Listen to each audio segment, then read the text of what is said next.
Hello बच्चों, कैसे हैं आप लोग। उम्मीद आप लोग बहुत अच्छे होंगे, फिट और फाइन होंगे। तो बच्चों, कैसी चल रही है आपकी पढ़ाई। उम्मीद आप लोग बहुत अच्छे से पढ़ रहे होंगे, मन से पढ़ रहे होंगे। बच्चों, तो हम लोगों ने स्टार्ट कर लिया है क्लास 10th मैथमेटिक्स का चैप्टर नंबर 6 जो कि है ट्राइंगल। और ये एक्सरसाइज का हम लोगों ने इस चैप्टर का एक्सरसाइज फर्स्ट को हम लोगों ने सक्सेसफुली कंप्लीट किया है। उम्मीद है आपको बहुत अच्छे से समझ में आया होगा। और आज हम लोग बढ़ने वाले हैं नेक्स्ट एक्सरसाइज के एग्जाम्पल की तरफ। तो चलिए बच्चों, बिना किसी देरी का स्टार्ट करते हैं और समझते हैं आज के कॉन्सेप्ट को। तो बच्चों, सबसे पहले हम लोगों ने क्या पढ़ लिया है इसके विषय में आपको जानना होगा।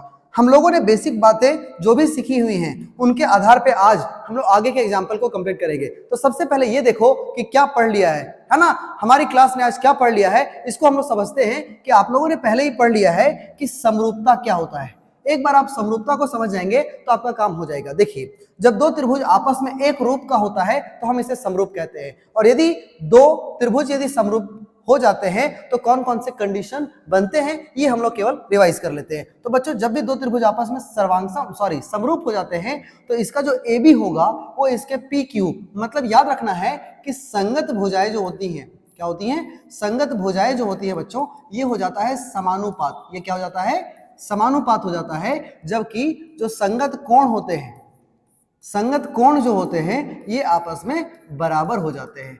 इसको हम साथ में यदि लैंग्वेज के रूप में इस तरह से लिखना चाहें कि ए बी जो है इसकी संगत भुजा कौन सी है, पी क्यू है। तो एक्चुअली में संगत भुजा समानुपाती होता है, मतलब यहाँ पर ए बी बट्टे क्या हो जाता है, पी क्यू हो जाता है। मतलब दोनों का जो अनुपात है ये इक्वल हो जाएगा किसके, तो दूसरी जो भुजा है मतलब बीसी बट्टे में क्यू आर हो जाएगा। तो यहाँ हम लिख देंगे बीसी बट्टे में क्यू आर लिख देंगे, और एक और हो जाएगा एसी बट्टे में पी आर हो जाएगा। मतलब यहाँ AC बट्टे PR हो जाएगा। मतलब संगत भुजाएं आपस में क्या होती हैं, संगत भुजाओं का जो अनुपात है ये आपस में क्या होता है, इक्वल होता है। मतलब इनका जो समानुपात होता है ये हमेशा आपस में इक्वल होता है। और यदि दो त्रिभुज आपस में समरूप हैं तो इनके जो कोण होते हैं, ये जो संगत कोण होते हैं, ये संगत कोण आपस में बराबर होते हैं। मतलब हम कह सकते हैं कि एंगल ए जो होगा बच्चों, ये एंगल ए बराबर होगा एंगल P के, और एंगल B बराबर होगा एंगल Q के, है ना। एंगल B बराबर होगा एंगल Q के, और एंगल C जो है ये बराबर होगा एंगल R के। उम्मीद है इस तरह से हम लोगों ने समरूपता को बहुत ही अच्छे से समझा है, और आप लोगों ने फर्स्ट एक्सरसाइज के माध्यम से इन सारे कॉन्सेप्ट्स को बहुत ही डिटेल में सीख चुके होंगे। इंट्रोडक्शन पार्ट को देख लो यदि आपको नहीं समझ में आया है। अब बढ़ते हैं आज हम लोग क्वेश्चन की तरफ। तो बच्चों, सबसे पहला क्वेश्चन आपके सामने स्क्रीन पे आ चुका है। आइए इसे सॉल्व करने की कोशिश करते हैं, और पहले बेसिक बातों को समझते हैं कि क्या है क्वेश्चन। कहता है आकृति को गौर से देखें 6.29, इसमें पी क्यू जो लाइन है ये आर एस के समांतर है। अब देखो, ये जो पी क्यू लाइन है ये आपके आर एस के समांतर है। समांतर है कहने का मतलब ये हुआ कि यहाँ पर ये तिर्यक रेखा और इसे तिर्यक रेखा बना दिया जाए तो तुम समझ पा रहे होगे कि ये एंगल और ये एंगल जो है बच्चों ये एकांतर अंतःकोण से बराबर होगा। बोलो, ये बात पहले पढ़े हो ना, बिल्कुल पढ़े होगे। और यदि ये और ये समांतर है और इसको हम तिर्यक रेखा मान लें तो ये कोण और ये कोण जो है ये आपस में क्या होगा बच्चों, तो एकांतर अंतःकोण से बराबर होगा। यहां तक ठीक है। एक और बात आप समझ सकते हो यहाँ पर कि यहाँ पर इसी त्रिभुज में गौर से देखें तो इस त्रिभुज और इस त्रिभुज में हम लोग कंपेयर कर रहे हैं, तो यहाँ पर इसका ये जो कोण होगा वो इसके इस कोण के बराबर होगा। कैसे, शीर्षाभिमुख कोण से। और इस तरीके से ए की कसौटी लगाएं तो ये दोनों आपस में क्या हो जाएंगे, समरूप हो जाएंगे। चलो एक बात और समझ लेते हैं कि समरूपता के समय में हमें कसौटियां कौन कौन सी पढ़नी होती है। तो जब भी हमारे पास समरूपता पढ़ना है तो हम कसौटियां कौन कौन सी याद रखेंगे, तो 3 कसौटी आपको याद रखना है। ए की कसौटी याद रखना है, एस की कसौटी याद रखना है, और एक और याद रखना है आपको एस। यही 3 कसौटी है जिसके माध्यम से है किसी भी दो त्रिभुजों को आपस में क्या सिद्ध कर सकते हैं, समरूप कह सकते हैं। बच्चों, एक और बात का ध्यान रखना है, यदि यहाँ पर आपके सामने दो कहीं एंगल नहीं हो, याद रखना यदि तीनों एंगल बराबर ना हो, तो यदि आपके पास 2 एंगल भी बराबर हो तो समझ आना कि तीसरा एंगल भी बराबर होता है। क्योंकि तीनों त्रिभुजों के आपस में जो ऐड करते हैं हम इंटरनल एंगल को, तो आखिर दो त्रिभुज यदि किसी दो त्रिभुज के बराबर है, मान लेते हैं इसी क्वेश्चन में हम लोग देखते हैं 1 मिनट। हाँ, इस क्वेश्चन में देखते हैं, मान लो कि यहाँ पर ये 60 डिग्री है और ये आपका 50 डिग्री है ना। और इसका संगत भुजा ये है तो ये भी 60 होगा और ये भी क्या होगा, 50 होगा। बच्चों एक बात सोचो, यदि ये 60 और 50 है तो तीसरा एंगल क्या निकल सकता है इसमें, तो 60 और 50 हो गया 110, और 180 कंप्लीट करने के लिए हमको 70 चाहिए। तो क्या इसमें अलग होगा, बिल्कुल नहीं। यहाँ पर भी 60 और 50 है तो ये तीसरा एंगल ऑटोमेटिक इक्वल हो ही जाता है। इसका मतलब यदि दो एंगल भी आपस में इक्वल है तब भी आप कह सकते हैं कि तीसरा एंगल ऑटोमेटिक इक्वल हो जाता है। तो ए की कसौटी भी होती है, लेकिन एक्चुअली में वो ए की कसौटी होती है, क्योंकि तीसरे एंगल तो ऑटोमेटिक बराबर होता ही है। उसी तरीके से हम गौर करें तो यहां पर हम लोग कौन सा कसौटी लगा सकते हैं, हालांकि यहां पर हम इस त्रिभुज का ये एंगल को इसके बराबर कर चुके हैं, इस त्रिभुज के और इस त्रिभुज का ये एंगल और ये एंगल बराबर हो चुका है, और ये एंगल और ये एंगल बराबर हो चुका है। तो यहां पर तो हम ए की कसौटी लगा सकते हैं। आइए सॉल्व करते हैं क्वेश्चन को। तो बच्चों सबसे पहले ध्यान देना है कि कौन कौन से त्रिभुज में हम लोग हल करने वाले हैं। तो त्रिभुज का नाम लिखना है सबसे पहले। तो त्रिभुज हमारे पास है PQO, क्या लिखना होगा, त्रिभुज PQO, और तथा दूसरा त्रिभुज कौन सा है, तो ये है हमारा RSO। तो बच्चों दूसरा त्रिभुज हम लिख देंगे त्रिभुज RSO। इन्हीं दोनों में हमको ध्यान देना है। तो क्या समझ में आया है कि एंगल P जो है वो एंगल S के इक्वल में है, तो लिख दो angle P is equal to angle S। ऐसे ही क्या दिख रहा है, एंगल Q एंगल R के इक्वल में है, तो लिखेंगे angle Q is equal to क्या हो जाएगा, एंगल R। और ये जो कोण आपको दिख रहा है एंगल O, एक्चुअली में देखो यहां पर Q के जगह पे कोई दूसरा एंगल नहीं बन रहा, तो हम सिर्फ एंगल Q लिखेंगे तो चलेगा। बट यहां पर यदि आप O लिखते हो तो O इधर वाला है या इधर वाला है या इधर वाला है या इधर वाला, ये कंफ्यूजन बन जाएगा। इसलिए यहां पे हम पूरा लिख देते हैं कि POQ जो होगा बच्चों, मतलब एंगल POQ जो है ये इक्वल हो जाएगा किसके, ROS का। तो यहां लिख देंगे एंगल ROS। ये भी आपको दिखाना पड़ेगा कि ये सारे एंगल कैसे बराबर हुए हैं। तो ये दोनों एंगल जो है ये आपका एकांतर अंतः कोण से बराबर है। कैसे, एकांतर अंतः कोण से बराबर है। जबकि ये जो एंगल है बच्चों ये आपका है शीर्षाभिमुख कोण से। कैसे है, शीर्षाभिमुख कोण। ये सारे बातों को आपने पढ़ा होगा, और यदि नहीं पढ़े तो सबसे पहले जा करके आपको वो सारा इंट्रोडक्शन वाला पार्ट पढ़ना होगा जहां पर मैंने ये सारा चीज सिखाया है। तो इस तरह से सोचो, तीनों चूंकि एंगल है, ये भी एंगल है, ये भी एंगल है, ये भी एंगल है, तो हम कसौटी कौन सा लगाएंगे, हम लिखेंगे ए की कसौटी से, है ना, ए की कसौटी से। इन सारी कसौटियों के माध्यम से हम क्या कह सकते हैं, हम कह सकते हैं कि ट्राइंगल POQ, ध्यान देना ये जो ट्राइंगल है आपका POQ ये किसके इक्वल होगा, तो ध्यान रखना यदि हम इसको P से शुरू कर रहे हैं तो इसकी जो संगत भुजा है बच्चों ये कौन सा है, तो ध्यान रखना है ओह हाँ ठीक है, इसकी जो संगत भुजा है ये कौन सा है, तो हमारा S है। तो हम यहां से स्टार्ट करेंगे, क्योंकि यदि हम इसको POQ बोल रहे हैं तो इसकी संगत भुजा S से शुरू करना पड़ेगा। फिर हम O की तरफ जा रहे हैं तो यहां से S के O की तरफ जाना होगा, क्योंकि इसका O इसके O के बराबर है। नहीं समझ में आ रहा है, इसका मतलब ये हो जाएगा SOR। तो यदि हम इधर POQ लिख रहे हैं तो ये आपका जो है सो समरूप हो जाएगा। क्या हो जाएगा, ये समरूप हो जाएगा किसके, तो ट्राइंगल का नाम SOR। और यही बातें आपको क्या करनी थी, साबित करनी थी, और यहां पर ये बात हो जाती है प्रूफ। उम्मीद है आपको समझ में आ गया होगा। एकदम आसान सा क्वेश्चन था, केवल कॉन्सेप्ट को ध्यान से पकड़ के रखिए, आपको सारे क्वेश्चंस आराम से बनेंगे। आइए बच्चों नेक्स्ट क्वेश्चन को देखते हैं। अब यहाँ पर आपके सामने कुछ नए प्रश्न है, एक नया चैलेंज है। आइए इसे एक्सेप्ट करते हैं और समझते हैं क्वेश्चन क्या कहता है। आकृति को गौर से देखना है और एंगल P को बताना है। देखो एंगल P यदि हमको ध्यान देना है तो ध्यान रखना इन दो त्रिभुज पहले आपस में ये आपस में समरूप है या नहीं। यदि ये समरूप होंगे तो इसका ये जो एंगल होगा, ये जो एंगल होगा वही एंगल ये हो जाएगा, जो एंगल ये है वही एंगल ये होगा, जो एंगल ये है वही एंगल ये है। लेकिन इसे समरूप हम कैसे साबित करें, आइए पहले समरूप करते हैं। देखो समरूप कैसे करते हैं, तो सबसे पहले लिखेंगे ट्राइंगल कौन कौन सा, ABC ट्राइंगल लिखेंगे, ट्राइंगल ABC, तथा दूसरा ट्राइंगल कौन सा है, तो वो है आपका PQR। इस दोनों ट्राइंगल में हम लोग काम करने वाले हैं। ध्यान देना, तो गौर से देखो ये 3.8 है और इससे संबंधित आपको ये वाली भुजा नजर आ रही होगी, मतलब इसकी संगत भुजा कौन सी हो जाएगी, तो यहां पर ये ध्यान रखना है आपको। मतलब ये कि यदि हम इसे AP लेते हैं बच्चों तो इसको हम लोग लेना होगा RQ। मतलब ये हुआ कि हम सबसे पहले निकालेंगे क्या, AB बट्टे में RQ निकालते हैं। चलो ये दोनों को निकाल के देखते हैं। तो AB हमारा दे रखा है कितना, 3.8 दे रखा है, और RQ जो है ये आपका 7.6 दे रखा है। बच्चों गौर से देखो तो 38 दूना 76 होता है, तो ये एक बार में और ये दो बार में कैंसल आउट हो जाता है। ठीक है, तो इसकी संगत भुजा को हमने इसके साथ कंपेयर किया। अब दूसरा BC को कंपेयर किससे करना पड़ेगा, QR से करना पड़ेगा। तो लिख लेते हैं अबर क्या, BC बट्टे में QR। इन दोनों का अनुपात निकालने की कोशिश करते हैं। तो BC हमारा हो जाएगा 6 और ये हो जाएगा आपका 12। तो काटेंगे बच्चों तो फिर से हमारा क्या आ रहा है, 1/2 आ रहा है।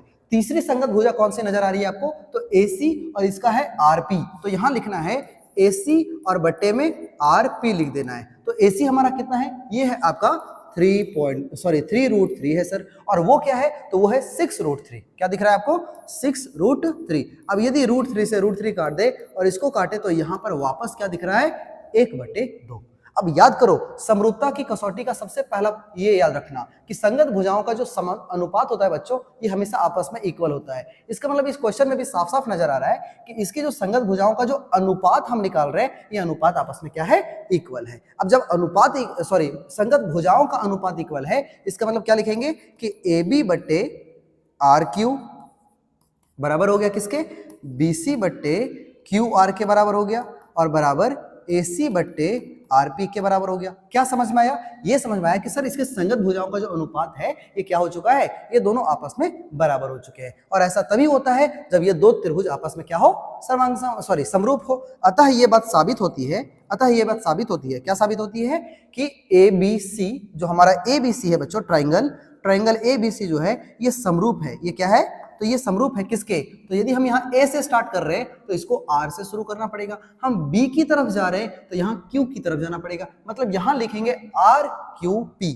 तो याद रखना ये ट्राइंगल किसके बराबर साबित होता है, ट्राइंगल RQP। अब बच्चों यदि दो त्रिभुज आपस में समरूप साबित हो गए, यदि ये दोनों आपस में समरूप साबित हो रहे हैं, तो बताओ यदि दो त्रिभुज आपस में समरूप हों तो कंडीशन क्या कहता है, कंडीशन कहता है कि इसके जो संगत कोण होते हैं ये आपस में बराबर होते हैं। इसका मतलब ये हुआ कि दोनों यदि समरूप हैं, यदि ये दोनों आपस में समरूप हो गए हैं, इसका मतलब इसका A जो होगा वो इसके R के बराबर होगा, इसका जो B होगा बच्चों ये आपका Q के बराबर होगा, और एंगल C जो होगा वो एंगल P के बराबर होगा। क्या ऐसा हो सकता है? बिल्कुल। और ये क्यों हुआ? क्योंकि ये दोनों आपस में समरूप है। तो हम लिख सकते हैं अतः इसकी संगत भुजाएं आपस में क्या है, बराबर है। भुजाएं नहीं, इसके संगत जो कोण है ये आपस में बराबर हो जाएंगे। मतलब एंगल A जो होगा ये किसके इक्वल हो जाएगा, एंगल R के इक्वल हो जाएगा। Very good. और दोनों कितने हो जाएंगे, तो 80 डिग्रीज हो जाएंगे। एंगल B किसके बराबर होगा बच्चों, तो एंगल B जो होगा वो एंगल Q के बराबर हो जाएगा, और ये दोनों कितने होंगे, तो 60 डिग्री होंगे। और एंगल C जो होगा ये एंगल P के इक्वल होगा। अब ये कैसे निकलेगा, ये तो दिया ही नहीं है, और आपको एंगल P ही एक्चुअली में पूछा था। तो अब हम क्या करेंगे, देखो इसको निकालने से पहले हम लिखेंगे अब यदि हम कोई भी इन दोनों में से किसी को भी निकाल ले, तो यहां पर एक ABC त्रिभुज ABC में यदि हम 80 डिग्री को, 60 डिग्री को और प्लस में एंगल C जो अभी तक खाली है, इन तीनों को आपस में जोड़े तो क्या ये 180 नहीं बनाएगा? बिल्कुल, क्योंकि त्रिभुज के तीनों इंटरनल एंगल को जोड़ने पे कितना होता है, 180 होता है। अब 8 और 6 14, मतलब 140 डिग्री जो होगा वो इधर माइनस हो जाएगा। तो सोचो एंगल C क्या होगा, तो एंगल C भी कितना निकल गया, 40। अब बच्चों यदि एंगल C 40 है तो बताओ इसका जो संगत कोण है, क्या ये भी नहीं होगा 40? बिल्कुल। मतलब एंगल C जो होगा वो एंगल P के बराबर होगा, और दोनों कितने हो जाएंगे, तो 40 डिग्री हो जाएंगे। और यहां पर आपको पूछा था कि बताइए एंगल P क्या होगा, तो एंगल P को हमने कितना साबित कर लिया है, 40 डिग्री। बताओ कैसा लगा क्वेश्चन बनाने में, मजा आया ना? मतलब सबसे पहले आपको समरूपता की कसौटियों को अच्छे से पढ़ना है, उसके बाद कोई भी क्वेश्चन आप बहुत ही आराम से सॉल्व कर पाएंगे, क्योंकि इन सारे क्वेश्चंस में किसी तरह का कोई प्रॉब्लम नहीं होने वाला, क्योंकि आप सारे बेसिक रूल को जानते हैं। बोलो मजा आया ना? चलिए नेक्स्ट क्वेश्चन पे पढ़े। ये सारे एग्जांपल्स हैं, उसके बाद आपको खुद से ट्राई करने हैं सारे एक्सरसाइज के क्वेश्चंस को, क्योंकि एग्जांपल सीख जाने के बाद बच्चों को खुद से एक्सरसाइज बनाना चाहिए ताकि कॉन्फिडेंस बिल्ड हो। चलिए बच्चों नेक्स्ट क्वेश्चन पे आते हैं। आइए नेक्स्ट क्वेश्चन को देखते हैं। नेक्स्ट क्वेश्चन आपसे क्या कहता है, कहता है आकृति को गौर से देखो, OA into OB is equal to OC into OD।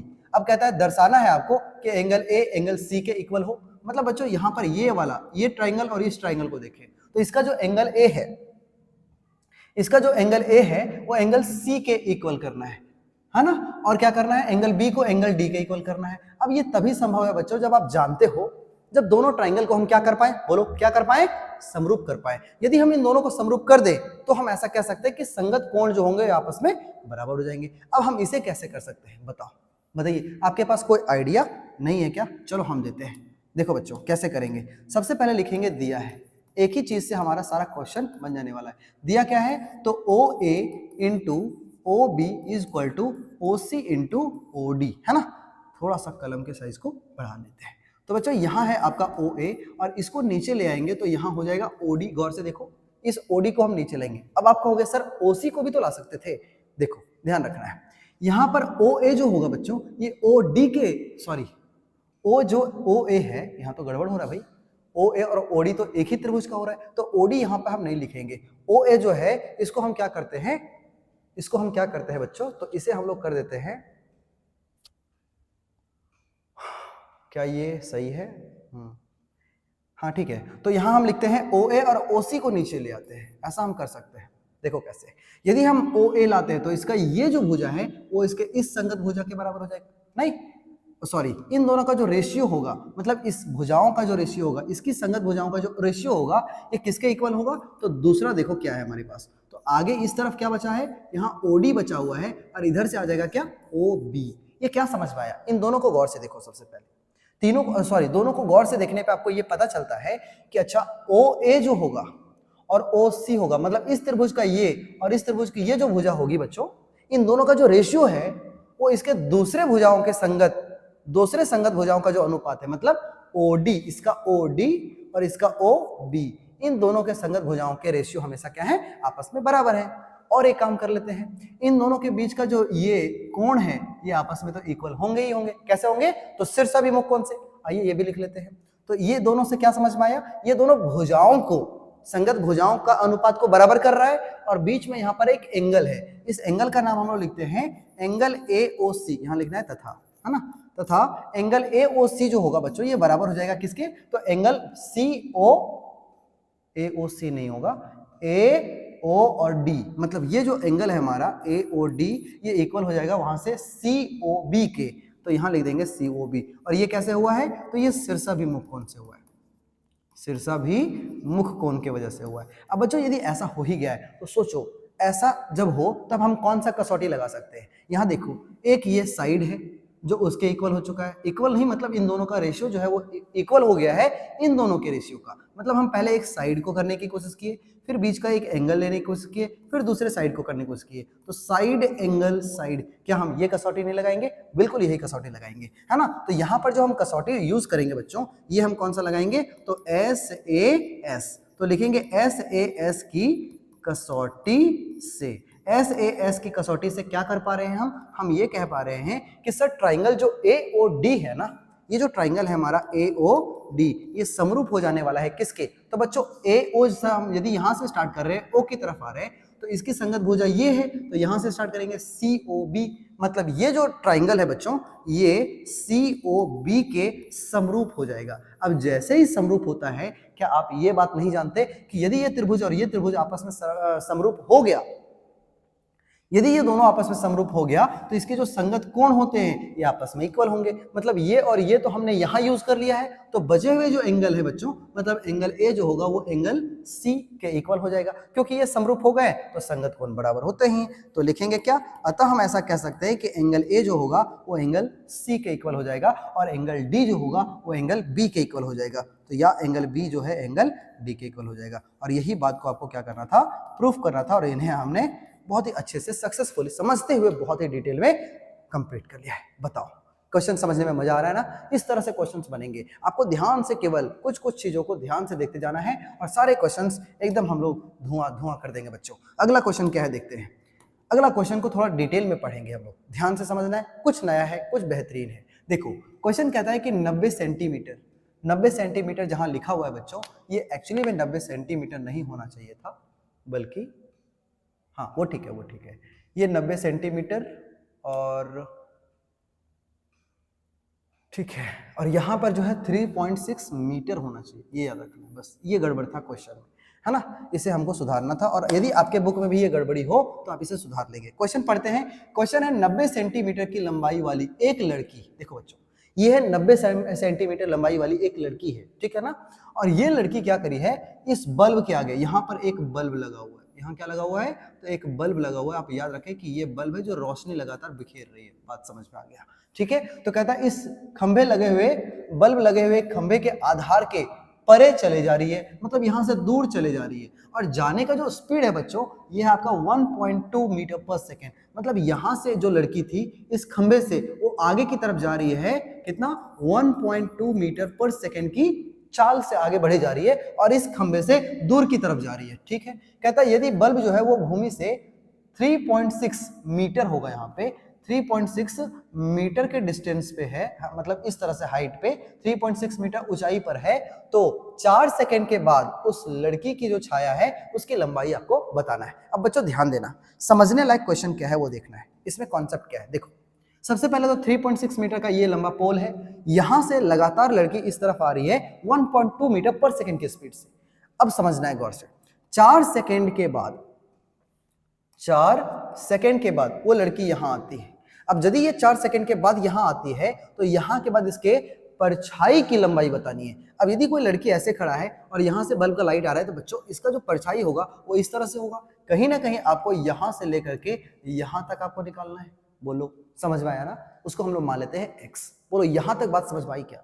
अब देखो क्या है ट्विस्ट, क्या है इस क्वेश्चन को और इस चैप्टर से कैसे रिलेटेड है ये क्वेश्चन, वो हम लोग समझते हैं। देखिए सबसे पहले आपको समझ में आ रहा है कि हमको निकाल क्या लेना चाहिए। बच्चों हमें b से लेकर d तक की लंबाई हम निकाल सकते हैं क्या? बताओ। एक फॉर्मूला तुम जानते हो, चाल बराबर दूरी बटे समय, है ना? तो दूरी कैसे निकाल सकते हैं? तो दूरी निकालने के लिए चाल और समय को हम आपस में मल्टीप्लाई कर देंगे तो दूरी निकल जाएगा। कितना मजेदार है। आइए बनाते हैं। सबसे पहले हम लोग लिखते हैं क्या, सबसे पहले हम लोग निकालते हैं, हल हम लोग करना शुरू कर चुके हैं और हम लोग को क्या करना होगा, बी डी निकाल लेना होगा। तो चलो अच्छा मान लेते हैं, एक और काम कर लेते हैं। माना लड़की की परछाई, माना लड़की की परछाई या तो छाया, एक ही बात है। तो इसकी जो छाया है बच्चों, इसको हम लोग क्या मान रखे हैं, यहाँ डी ई मान रखे हैं। Very good. तो हम क्या लिखेंगे, डी ई, और ये क्या हो जाएगा, मान लेते हैं ये एक्स मीटर है। कितना है बच्चों, एक्स मीटर। ठीक है।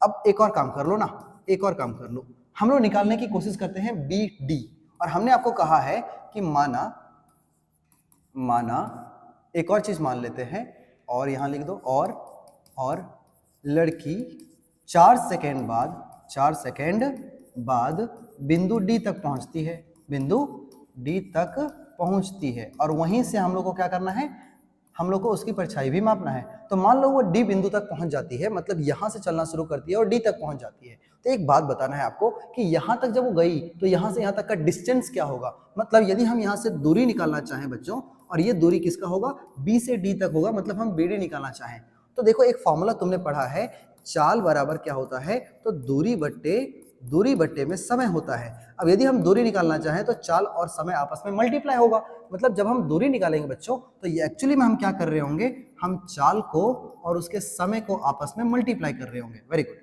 अब बच्चों चाल कितना है बताओ, तो चाल है हमारा 1.2 मीटर पर सेकेंड, और इनटू समय कितना है, तो 4 सेकेंड। ये से ये कट जाएगा तो कहीं ना कहीं वैल्यू कितना आ रहा है, तो इसको आपस में मल्टीप्लाई कर दो तो ये आ जाएगा 4.8 मीटर। कितना आएगा, तो 4.8 मीटर आएगा। बात समझ में आ गया।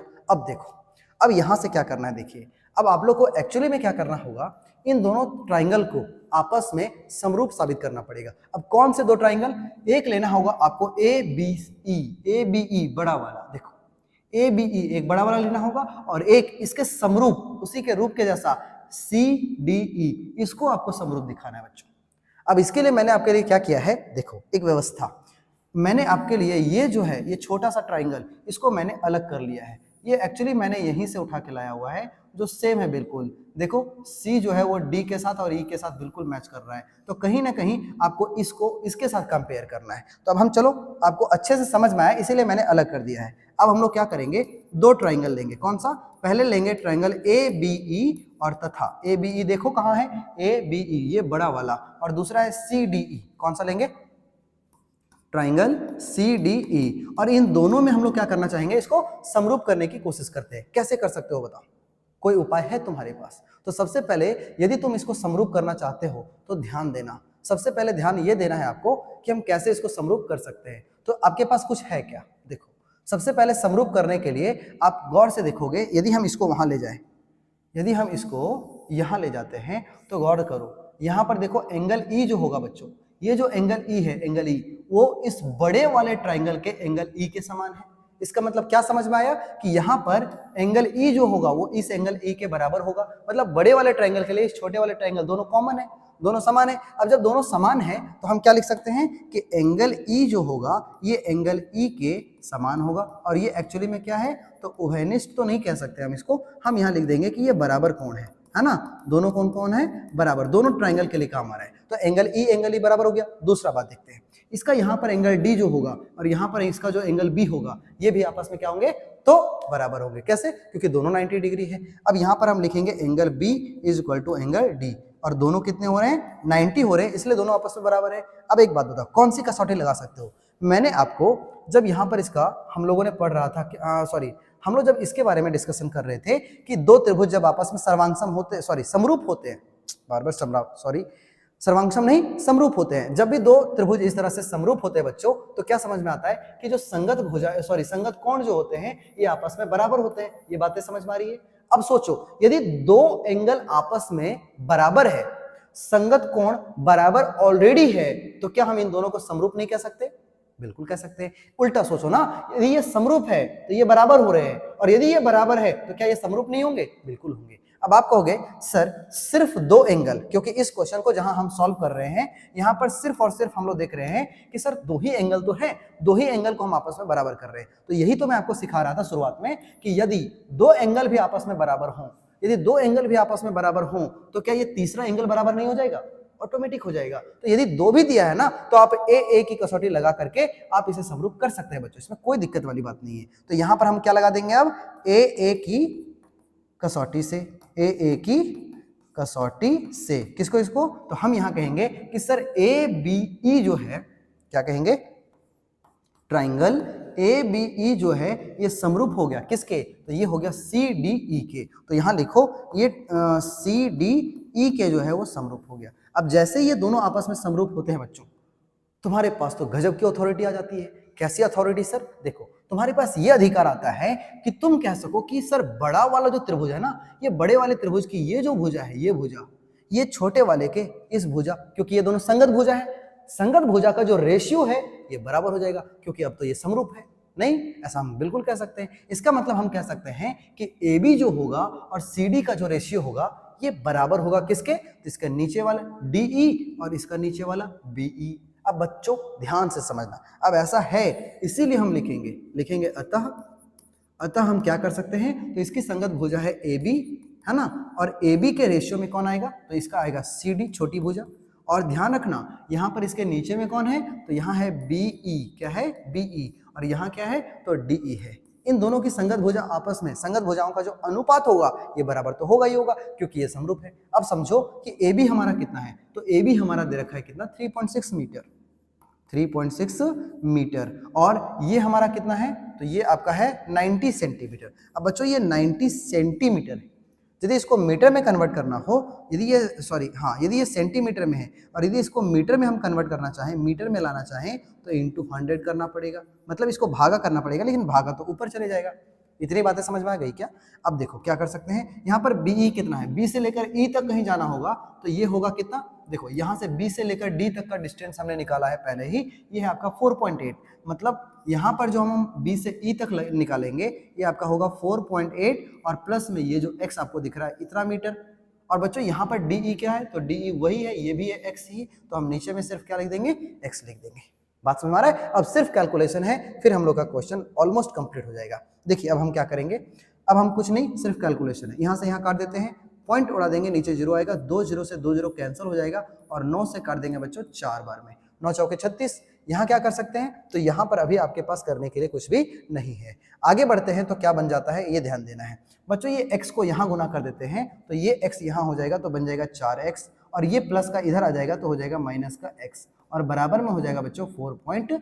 इसका मतलब क्या हुआ? यहाँ माइनस कर देते हैं तो 3x इक्वल टू हो जाएगा 4.8, और 3 से काटेंगे तो 16 3 48 होता है, मतलब 1.6। और x का मान कितना आ गया? तो x का मान हमारा आ गया 1.6। और हमको क्या निकालना था? तो लड़की की छाया, जिसको हम लोग x माने थे, और x का वैल्यू कितना आया? 1.6 आया। मतलब बच्चों ये जो लड़की की जो छाया है ये कितना होगा? 1.6 मीटर्स होगा। ये जो भी आ रहा है ये मीटर में वैल्यू ला रहे हैं। इसका मतलब यहाँ हम लिखेंगे, यहाँ क्या समझ में आया कि x का जो वैल्यू होगा बच्चों ये कितना निकल रहा है आपका? 1.6। इसलिए हम कहेंगे कि लड़की की छाया, जिसको हम लोग कितना कह रहे हैं? हम लोग क्या कह रहे हैं? तो डी कह रहे हैं। तो डी जो होगा इसे हम लोग x कह रहे थे, बट x का वैल्यू आया है 1.6 मीटर्स। बताओ, मजा आया क्वेश्चन समझने में?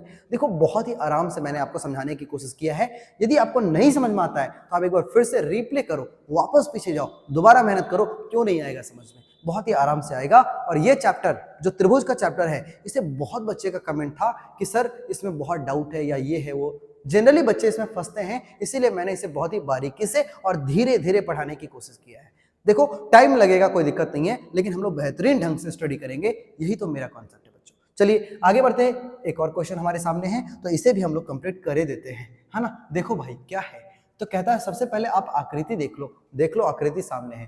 कहता है CM और RN क्रमशः ABC और PQR जो है इसकी माध्यिकाएं हैं। माध्यिकाएं क्या होते हैं जानते हो?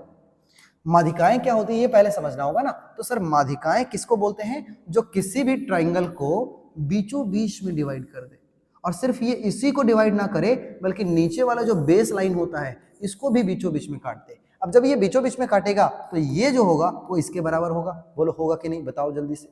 यदि कोई लंबी रस्सी है 10 मीटर का, तुम इसको बीचों बीच में काटोगे तो इधर भी 5 हो जाएगा, इधर भी 5 हो जाएगा, मतलब ये दोनों आपस में बराबर हो गए। उसी तरीके से ध्यान रखना है आपको, इसी तरीके से आपको ये सोचना होगा बच्चों।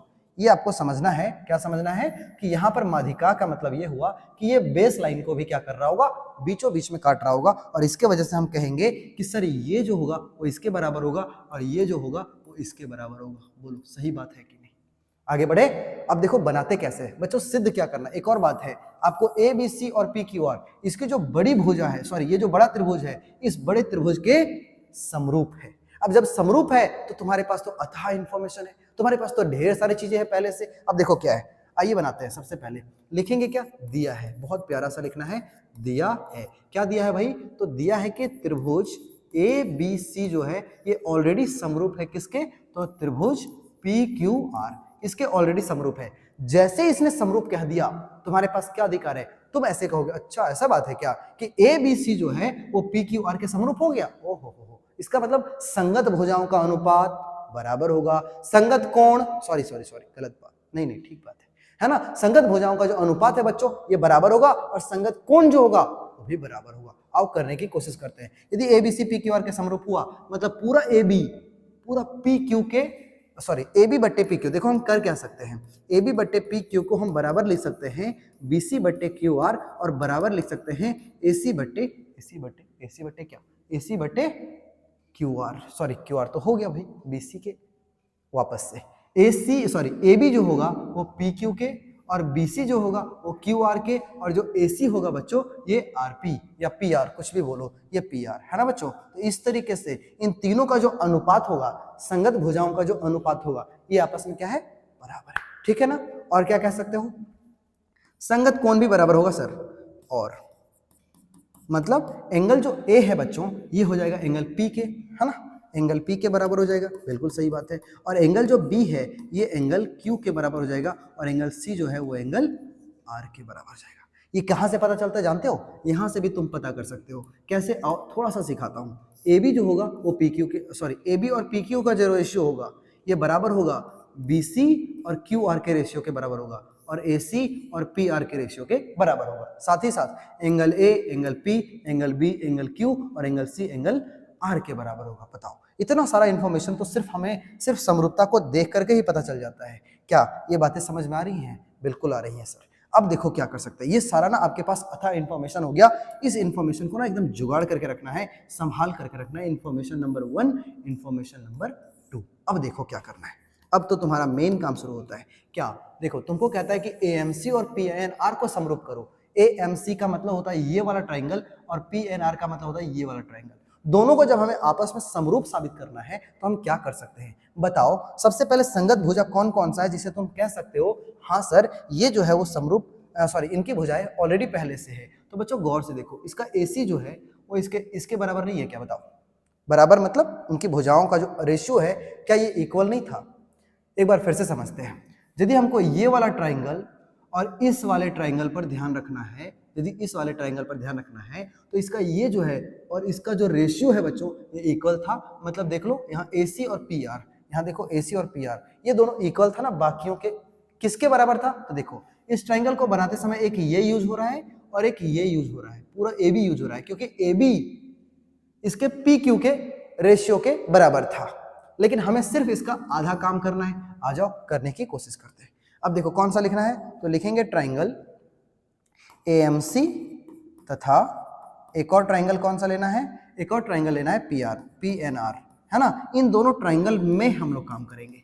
क्या काम कर सकते हैं? तो हम कह सकते हैं कि AC और बाई PR लिखो, AC बाई PR ये बराबर है ऑलरेडी AB बट्टे PQ के, है ना। AB बट्टे PQ, AB बट्टे पी क्यू के बराबर है। और ये हमें इन्फॉर्मेशन कहाँ से मिला, देखो यहाँ पर देखो गौर से, तो A C by P R A B by P Q के बराबर ऑलरेडी था, पहले से था, है ना। अब हम क्या करेंगे, देखो इसे आप लिख सकते हो कि हमने समीकरण 1 से लिखने की कोशिश की है, ठीक है। अब देखो ए C by P are, actually में देखना बच्चों कि A C by P are तो ठीक है, लेकिन ये जो ए बी है इस त्रिभुज के लिए पूरा ए बी की जरूरत नहीं है, उसका आधा ही जरूरत है। तो जब आधा ही जरूरत है तो हम क्या कहेंगे कि सर ए बी का आधा कर देंगे ना तो ए एम आ जाएगा। कैसे, क्योंकि ये तो मध्य बिंदु था, यहाँ से यहाँ तक ये माध्यिका है, तो ये पूरा ए बी का आधे आधे में है, तो यदि ए बी का आधा करेंगे तो क्या ए एम नहीं आ जाएगा, बिल्कुल आ जाएगा। अब हम क्या करेंगे बच्चों, वो ध्यान देना है। देखो ए सी बाई पी आर को वैसे ही छोड़ दो, है ना, यहाँ बनाते हैं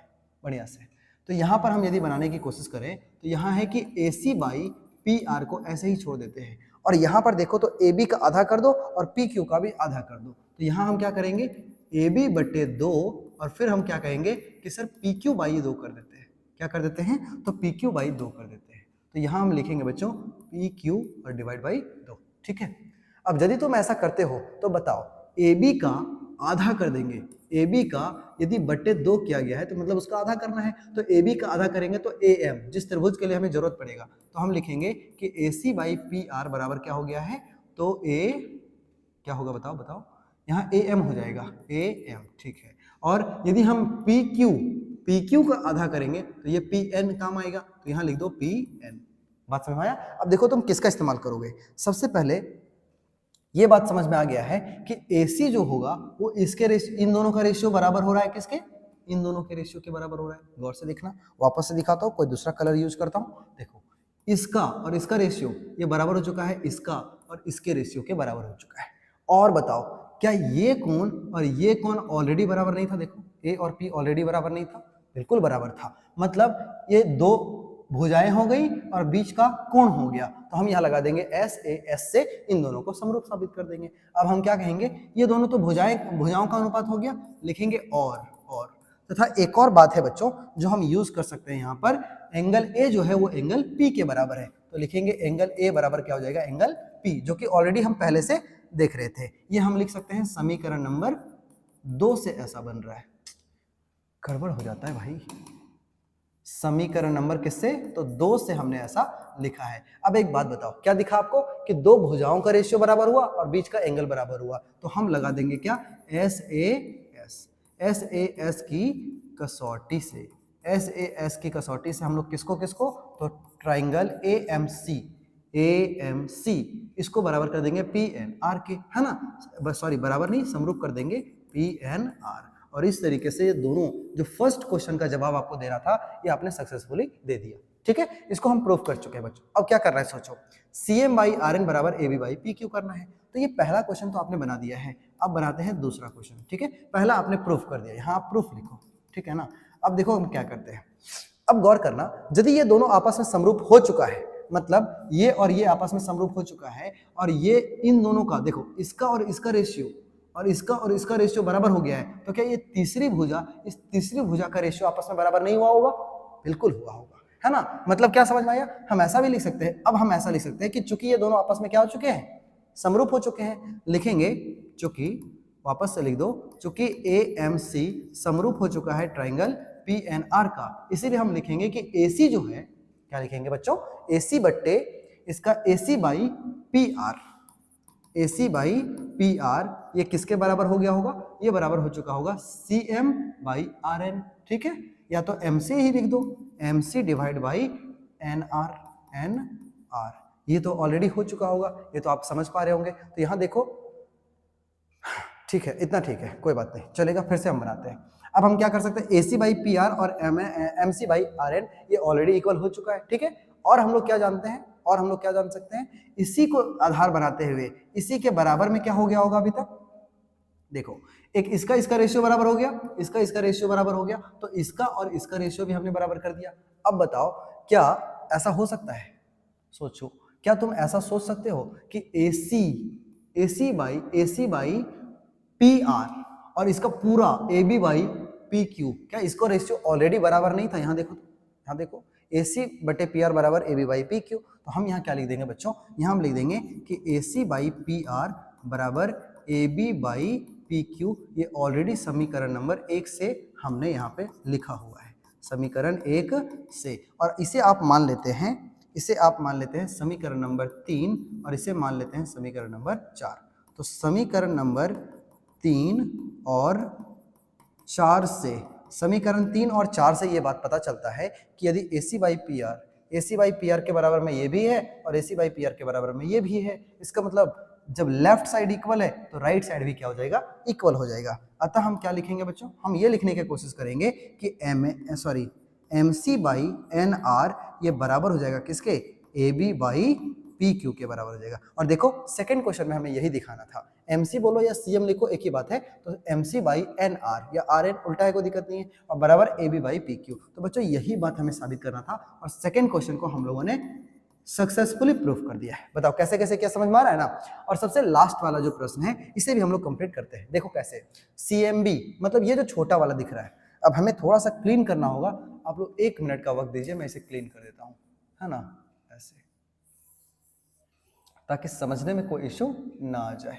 देखो बच्चों अब हम लोग क्या कर रहे हैं, अब हम लोग को क्या करना है, देखो CMB, और CMB का मतलब क्या हुआ, CMB का मतलब हुआ ये वाला, और यहां पर क्या हुआ, तो ये है आपका RNQ ये है, ठीक है। अब कैसे हम इन दोनों को समरूप करते हैं, देखिए तरीका क्या है वो समझते हैं। सबसे पहली बात तो ये है कि आप क्या क्या कर सकते हो, सबसे पहले ये लाइन इसके ऑलरेडी बराबर हो चुका है। देखो CM बाई RN जो है वो ऑलरेडी समरूप हो चुका है ना। समरूप की वजह से इन दोनों का अनुपात बराबर हो चुका है किसके, तो बच्चों ध्यान रखना ये और ये हो चुका है, और गौर से देखोगे तो ये और ये जो है ये भी आपस में समरूप है समीकरण नंबर 1 से। बोलो बात सही है ना, सही है कि नहीं। बहुत ही आराम से समझना है, धीरे धीरे समझना है, कोई दिक्कत नहीं है। अब हम तीसरा वाला जब बनाएंगे तो तीसरे वाले प्रश्न को बनाते समय हम क्या कहेंगे कि सर हम लिखेंगे किसमें, तो ट्राइंगल CMB तथा ट्राइंगल NQR, इन दोनों में हम लोग काम करेंगे। अब हम इन दोनों में काम करेंगे बच्चों, तो किसको किसको इक्वल कर सकते हैं, देखो CM बाई RN बराबर होगा BC बाई किसके, BC by QR, BC by QR। अब कहोगे सर ये आप कैसे लिख सकते हो, अभी तो समरूप नहीं है, हम साबित करेंगे। देखो CM बाई RN, देखो CM बाई RN किसके बराबर में है, AB बाई PQ के, और AB बाई PQ जो है वो किसके बराबर में है, तो BC बाई QR के बराबर में। बोलो समझ में नहीं आया क्या, हम उन दोनों को इक्वल क्यों लिखे, क्योंकि CM बाई RN जो है बच्चों, यहाँ पे कोई दिक्कत, MC बाई RN है, CM बाई RN एक ही बात है। तो यहाँ पे CM बाई RN जो है वो AB बाई PQ के है, और AB by PQ BC by QR के है। तो क्या MC बाई RN जो है वो डायरेक्ट BC बाई QR के बराबर नहीं हो सकता क्या, बिल्कुल हो सकता है, एकदम हो सकता है। नहीं समझ में आया क्या, इस तरह से ये दोनों आपस में बराबर है। मतलब क्या समझ में आया कि हमने दो साइड को आपस में क्या कर दिया है, तो हम दोनों साइड को आपस में ये इन दोनों का जो अनुपात है उसे हम लोगों ने क्या कर दिया है, बराबर करने की कोशिश की है, ठीक है। तथा लिखेंगे, तथा एक और काम आप करो, एक और काम आप क्या कर सकते हैं कि BC बाई QR इसके बराबर में क्या हम AB बाई PQ नहीं कह सकते, AB बाई PQ नहीं कह सकते। देखो BC बाई QR और AB बाई PQ ये दोनों तो ऑलरेडी बराबर था, तो आप इसे लिखो कि ये हमने कहां से किया है, समीकरण 1 से किया है, ठीक है। अब देखो BC बाई QR तो ठीक है, लेकिन AB को अब हम क्या करेंगे, फिर से आधा करेंगे, लेकिन इस बार चूंकि इसको सर्वांग साबित करना है तो हम इतना ही लेंगे और इसका सिर्फ इतना लेंगे। बात समझ में आया ना। तो AB का जब आधा करेंगे बच्चों, अब AB का आधा करो, कैसे, देखो तो BC बाई QR बराबर AB का भी आधा करो और PQ का भी आधा करो। अब क्या होगा, ऐसा होगा कि हम BC बाई QR के बराबर में लिख देंगे, AB का आधा करेंगे तो इस बार MB लिखेंगे या BM लिखेंगे, है ना, और यहाँ पर PQ का आधा करेंगे तो हम लिखेंगे QN, क्या लिख देंगे बच्चों, तो QN लिख देंगे। अब देखो फिर से क्या हो गया, इस बार क्या हुआ है, कौन कौन सी बातें हम लोग इस क्वेश्चन में केवल प्रूफ की है वो ध्यान देना। इसको हम यूज करते हैं ये पेन, देखो CM by RN BC by QR, और ये जो छोटा छोटा बचा हुआ था ये भी हमने प्रूफ कर दिया है। BC बाई QR के बराबर में CM बाई RN था, और BC बाई QR के बराबर में ही BM बाई ये हो चुका है। मतलब तीनों भुजाओं का जो अनुपात है वो आपस में इक्वल हो चुका है। अब देखो यहां पर आप एक और काम करो, यहां पर आप क्या करो, इसे मान लो समीकरण नंबर कहां तक हम लोग पहुंच चुके हैं, समीकरण नंबर 4 तक तो हम लोग ले ही लिया है। अब इसे मान लो आप समीकरण नंबर 5 और इसे मान लो समीकरण नंबर 6। अब इतना सारा कैसे, देखो सब बन जाएगा। यहाँ CM by RN BC by QR के बराबर में है और BC by QR BM by QN के बराबर में है। तो इन दोनों को यदि हम ध्यान से देखें, इन दोनों को हम ध्यान से देखें बच्चों, ऐसे देखो अभी सारा क्वेश्चन बनेगा, कोई दिक्कत नहीं है। अब देखो क्या कह सकते हैं हम लोगों ने ये देखा, हाँ, कि ये दोनों चूंकि आपस में बराबर है तो हम लिखेंगे समीकरण नंबर 5 तथा 6 से। इन दोनों से गौर से देखें तो कैसे बनेगा, देखो ये दोनों आपस में इक्वल है, BC BC इक्वल है, तो हम इन दोनों को भी इक्वल कर सकते हैं। मतलब क्या बन जाएगा, CM बाई RN ये बराबर हो चुका है किसके, BC बाई QR के, और BC बाई QR जो होगा, BC बाई जो QR है ये किसके बराबर हो गया है, तो ये BM बाई QN के बराबर हो गया है। और यदि आप गौर करें तो ये तीनों वही संगत भुजाओं का अनुपात है बच्चों, जिसको हमें क्या करना था, सर्वांग साबित करना था। देखो वो तीनों जो भुजाएं हैं ये एक्चुअली में इन तीनों, जिसको हमें साबित करना था, मतलब यहाँ देखो यही तो है, ये है आपका फिगर। तो इन फिगर को गौर से देखिए, यहाँ पर देखो गौर से, तो CM बाई RN ये इसके हो गया, और BC बाई QR ये BC इस QR का हो गया, और आपका BM बाई QR ये जो है वो आपका इसके हो गया। इसका मतलब तीनों जो संगत भुजाएं हैं उसका रेशियो क्या हो चुका है, बराबर हो चुका है। अतः आप फाइनली क्या लिख सकते हो, इसके लिए आप क्या लिख सकते हो, अतः आप लिख सकते हो कि इसका जो ट्राइंगल है बच्चों वो BMC क्या है, BMC ये समरूप हो गया है किसके, ट्राइंगल। यदि हम B से स्टार्ट कर रहे हैं तो B की संगत भुजा कौन सी है, देख लो B की संगत भुजा कौन सी है, तो B की संगत भुजा कौन सी है, सॉरी संगत कोण जो है वो कौन सा है, तो आपका Q है। तो हम यहाँ से जाएंगे BCM लिखा ना, BMC लिखा, BMC, तो यहाँ लिखना होगा QNR। तो ये आपका प्रूफ हो जाता है, 1 मिनट, QNR। और इस तरह से हम लोगों ने इसको भी क्या कर दिया है, प्रूफ कर दिया है। क्या कर दिया है, समरूप प्रूफ कर दिया है। बच्चों इस तरह से 3 क्वेश्चंस थे जिसे हो सकता है कि आप ना देख पा रहे हो, लेकिन हमने इन तीनों को कंप्लीटली सॉल्व किया है। देखो हमने साइज छोटा कर दिया है, और देखो तो 3 में से तीनों जो है हमारा प्रूफ हो चुका है बच्चों। देखो CMB और RNQ, तो यहाँ पर CMB तो RNQ उल्टा लिखा हुआ है, कोई दिक्कत नहीं है। यदि ये पूरी तरह से इन्वर्स हो गया दोनों तरफ से तो कोई दिक्कत नहीं है, ठीक है। इस तरह से हमने सक्सेसफुली क्या किया है, इन सारे क्वेश्चंस को हम लोग सक्सेसफुली कंप्लीट किया है। और उम्मीद है कि आपको ये सारा डिटेल, देखो थोड़ा टाइम लगता है लेकिन डिटेलिंग में जब हम लोग जाते हैं तो सारे कॉन्सेप्ट्स एकदम क्लियर होते हुए चलते हैं, और आगे आने वाले समय में आपको किसी भी तरह के क्वेश्चन में मुश्किल नहीं आएगी, ठीक है बच्चों। चलिए, तो उम्मीद है आपको आज का क्लास मजा आया होगा।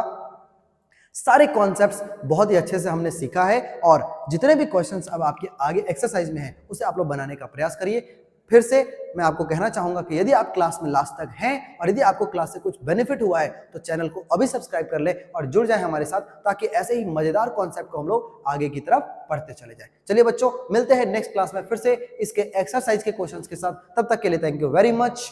जुड़े रहिए, पढ़ते रहिए और सीखते रहिए। Thank you very much. जय हिंद।